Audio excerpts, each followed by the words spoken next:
Hello folks, we've got a video very much in two parts for you this week.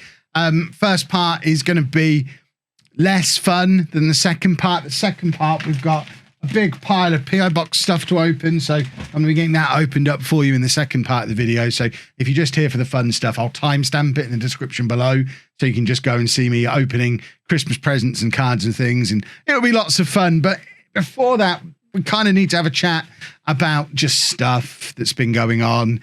It's been another one of those weeks. We've had another major incident with Andy this week where he had a huge meltdown. It was back on Monday night now, and I've kind of delayed recording this video as far into the week as I can because I didn't want to do it when I was feeling as rubbish as I was, but I was feeling pretty defeated for a couple of days because it's the first time he's had a huge meltdown while Anna is at work.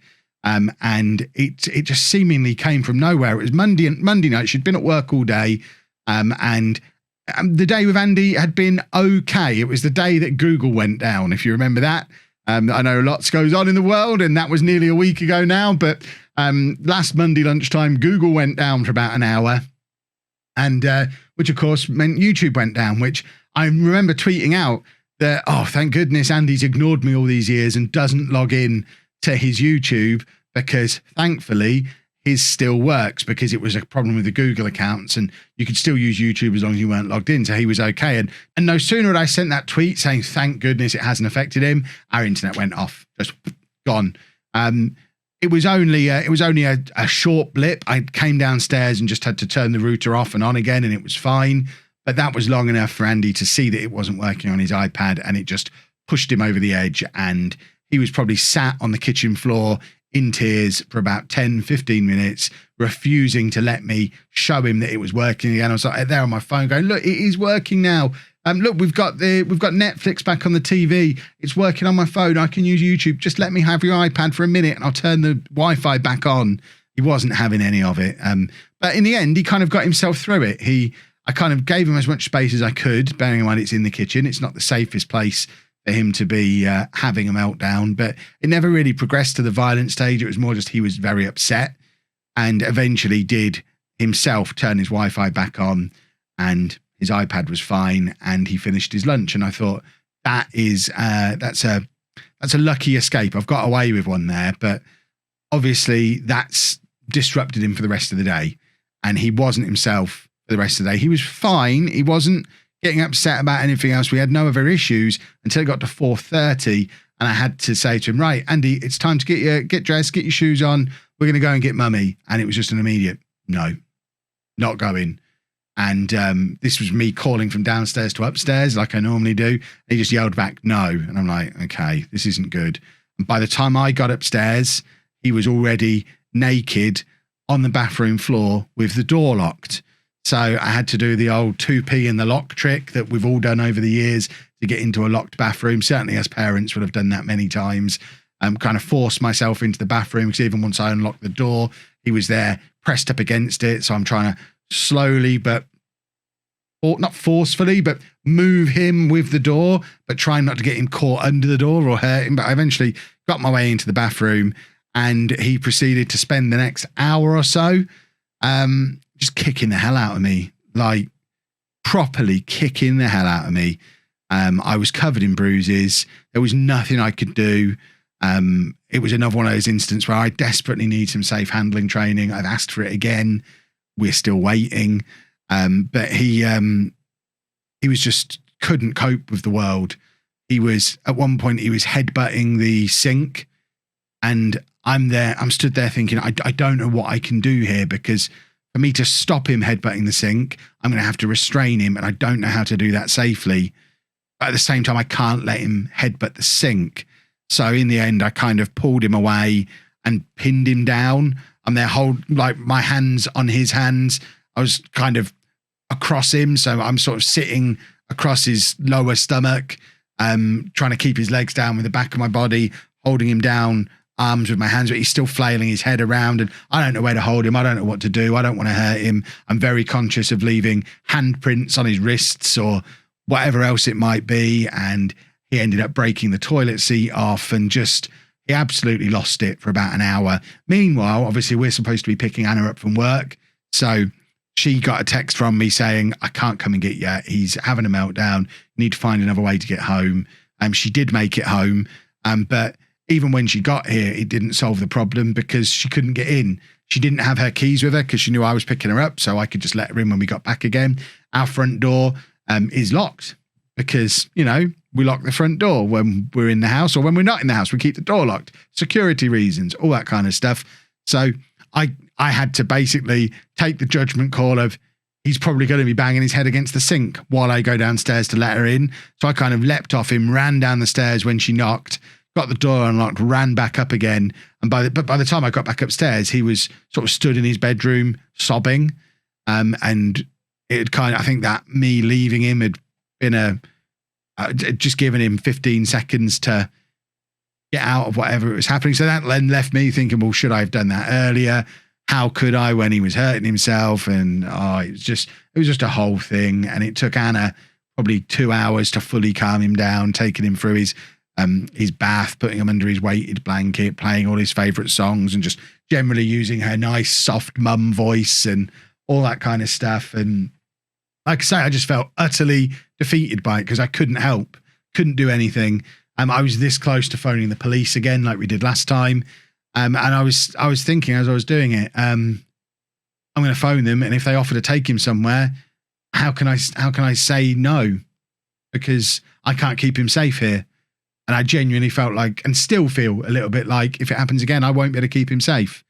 And it is a problem. We finally made a little bit of progress with the social worker off the back of it, because I obviously let them know everything that was going on. As soon as Anna got back and I could take a breather, I fired some texts off to the social worker explaining the situation. And they, to be fair, arranged a meeting to come over and see us a few days later. We hadn't actually met his new social worker yet. We'd done it all over the phone, but they agreed we'd now reached the point where they need to come over, meet him, and really get a handle on the situation. I explained it all to them as I've explained it to you. They agreed that I need some safe handling training, but also reassured me that, you know, I'm very open about all this stuff that's going on. There's no fear from their end that I'm hurting him deliberately, because, you know, if I was, why would I constantly tell them about it? You know, I don't need to be calling them out. I don't need to be calling the police myself. So as far as they're concerned, they're not worried about me, which is nice because I was worried. And they're going to sort me out the safe handling training, and they're fast tracking getting Andy some kind of respite support. They have said it's very unlikely we're going to get overnight respite in this county. We had it before, it was invaluable, but it's just not available here. But they are looking into getting him someone who can come out and work with him on shorter, more regular respite. We've talked about getting, I think, 6 hours a week of respite during school term time, 10 hours a week during school holidays. It's probably split into 2 or 3 sessions over the course of the week where someone comes in initially and just works with him in the home, spends some time with him here, and eventually builds up to the point where they can go out for an hour, 2 hours, go see some churches, go see some lifts, just to give us, or particularly give me, that breathing space of being able to nip to the shops, go to the gym, take Dave for a walk, all of these things that I just can't do in the day at the moment because Andy's still not got a school and I'm here with him 24/7, not able to leave. Like right now, I'm recording this Sunday morning, Anna's at work. If I went upstairs to make lunch and there was no bread, I ain't having bread because he won't go to the shops with me. He'd just refuse. So fingers crossed we make some progress on that. One thing we haven't made any progress on, unfortunately, is school. We've had further information on what's actually gone on with the school. I think I said last week that we thought they were oversubscribed, but they didn't actually confirm why they'd rejected him. We have had the confirmation through now. It wasn't that. The school that we initially approached, who were an autism specialist school or a special needs school, said they didn't feel, based on his EHCP, they didn't feel they were able to meet his needs. So they declined to take him. So we've now applied for 2 other places, one of which definitely has spaces and should be able to meet his needs. But we thought that about this place too, because it was pretty much identical to the school that he came from. But obviously he's more problematic now, and it's difficult for a school to commit to being able to do one-to-one constant support and supervision and have to deal with violence and that kind of thing. So it is going to be more of a challenge to find him a spot. But the social worker seemed confident. Whereas when we spoke last week, they were talking it could be months. If everywhere's oversubscribed and we're having to do them one at a time, it could be months. They're now confident it should be sooner than that because we've been able to apply for multiple places at once. And one of them definitely has spaces. So fingers crossed, fairly early in January, we'll have a school for him to start. Hopefully we get some respite in place too. And hopefully I can get on a safe handling course. And for the first time in a while, it does feel like there's a little bit of light at the end of the tunnel. But goodness me, has it been a miserable tunnel this week. So that's the update on that side of things. Lovely festive Christmassy message for you. And I guess we now get into the fun stuff because I don't want to talk about the grumpy stuff anymore.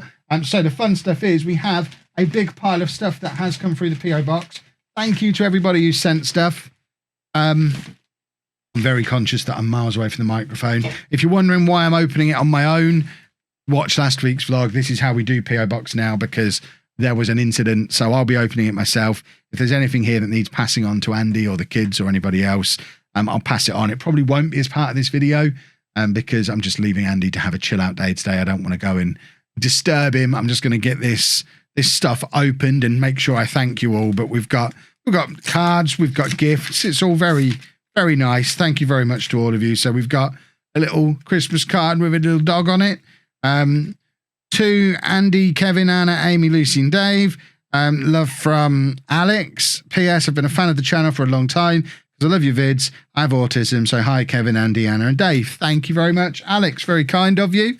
And we have another card. This one sealed with a wax seal on the back. Very fancy stuff. And apparently I can't break a wax seal, so I've just torn around it. It's another Christmas card. This one's pretty and glittery. I'm going to have glitter all over my desk for ages now. To Kevin, Anna, Andy, Lucy, Amy and Dave. Happy Christmas from Jack Kilday. Thank you very much, Jack. We have a Jiffy bag from Masks by Amy. So let's see what we've got in here. There's definitely a Christmas card in here and lots of masks, it seems. Is that, yeah. So we have Christmas card. The Chapman family, thank you so much for bringing me so much joy through your videos. After being made redundant earlier in the year, I set up @Masks by Amy, which I'm assuming is Instagram, to keep myself busy. And I wanted to send you some of my masks to repay some of the happiness you brought me since I started watching your videos. Let you know a little bit more about my masks. They're triple layered and I've chosen these fabrics for you from my stash of over 370. I really hope you like them. Again, thank you for creating quality, enjoyable content. Happy Christmas. Keep up the good work and stay safe. From Amy Yeomans. And we've got one for Anna. We've got one for me. We've got a couple for Andy. So I'll open up my one. Let's have a little look to see what we've got in here. If I can actually get it open. It's well packaged, that's for sure. Well, in fact, there's a couple here. Oh, we've got a giraffe skin mask. Now you're talking. Which way round do they go? Does it matter? Which way up do they go? I'm not a mask expert. Let you go like this. Just stretch it out over the nose, over the mouth. That is really cool. And this one, it's my office. It's got loads of stuff on it. Thank you very much, Amy. They're very cool. I'll make sure Anna and Andy get theirs as well. Thank you very much. You'll probably see us wearing them in the vlogs over the next couple of weeks and months and however long all this continues to go on for. Thank you very much. That is very cool. Genuine giraffe skin, I'm sure. A parcel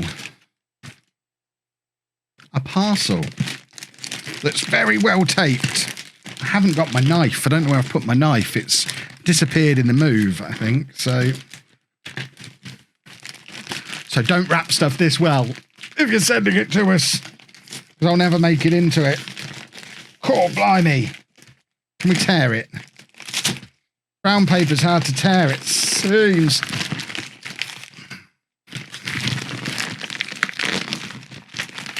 Oh my word.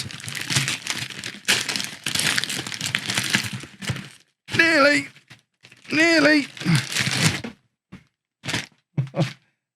To Andy, Merry Christmas from Louise. Thank you very much, Louise. It's a bus with some batteries. I'll make sure Andy gets that. I'll try and film him taking it, but it probably won't be today. Like I say, I'm leaving him leaving him to himself today, but I'll make sure he gets it at some point over the Christmas period. Like I say, you'll probably see him playing with it in a future video. We have an Amazon package, which is an Amazon gift thing, which is, what have we got here? Happy Christmas, Chapman family. Enjoy the gift. Either split it up or buy something for the new home from Sharon Danks. And it's a nice little Amazon gift bag, which contains a big bow that I can't... Double bowed. Ooh, double bows. We have a bunch of envelopes, which, from the message, I'm going to guess is envelopes that have a gift card in it. It is envelopes that have a gift card in. So we've got, looks like 5, a gift card each. Thank you very much, Sharon. That's really cool. Yeah, we have some Amazon gift cards. Thank you very much. That's very kind of you.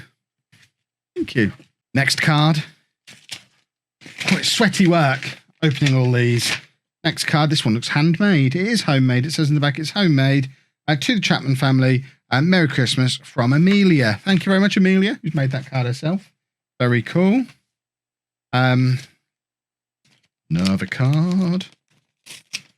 I feel like I should have Christmas music playing while I'm doing this. My word. A load of Pokemon cards have just fallen out. So, some Pokemon cards. To Kev, Anna, Andy and Dave. I'm 15 years old. You inspire me to be who I am today. I want to be like you when I'm older. Thank you. I think that also says Kev. Not sure. The cards are yours. Thank you very much. P.S. What football team do I support? I support Peterborough. Keep streaming and vlogging. Oh, okay. Thank you, Kev. It was you saying thank you to me. And at the bottom, it's signed from Flynn Jones. And Flynn loves Tottenham. Never mind, Flynn. You can't have everything. I appreciate the card. Oh, Tottenham. Although you're having a good season this year, so I suppose you're happy at the moment. Goodness me. But yeah, I'm a Peterborough fan. We have another card here. This one is, in fact, it's not. Oh, it is a card. That's so cool. It's got a giraffe drawn on it. Really cool. To Kevin, I love your blogs and Vlogmas videos. Lots of love from Nick, I think that says Nick. Prince and Princess Ladybug on YouTube, apparently. Merry Christmas to Anna, Andy, Lucy, Amy, and Dave the dog. #1 fan on Facebook. My email's on the inside, so I won't show the inside. I won't show everyone the email, but it's got a giraffe on that side and some Toy Story 4 stuff for Andy on the other side. Thank you very much. I think that might be the end of the pile. Oh no, there was this as well. I'm assuming came from somebody. It didn't have a gift card attached to it, but it's just a little penguin Chewy that came through the PO box. I'm guessing that's for Andy. I don't really do Chewies. Thank you to whoever sent that. And if you put a gift card in, it's not got one, so I can't thank you personally, but thank you very much for the Chewy gift for Andy as well. That has been an epic PO box opening. I tell you what, I'm glad I did them in that way round because I was grumpy after the first part of the video, and it's always nice to see so much supportive, cool stuff coming through from you lot. So thank you very much to everyone who got involved in that. Thank you to everyone, of course, who just watches the videos, subscribes to the channel, likes the videos, shares them around with their friends, whoever it might be. It really is. That is the only thing that keeps this channel going at this point, is the support from the people who clearly do enjoy what we do. It means a lot. Thank you. You don't realize how much impact you have on keeping this channel going. It definitely outweighs all the nonsense that we get sometimes. So thank you to everyone who got involved in that. And we're going to wrap the video up there. We will be back next week with our traditional Christmas Day video. And make sure you subscribe so you don't miss out on that. It's always good fun. Thanks very much for watching, folks.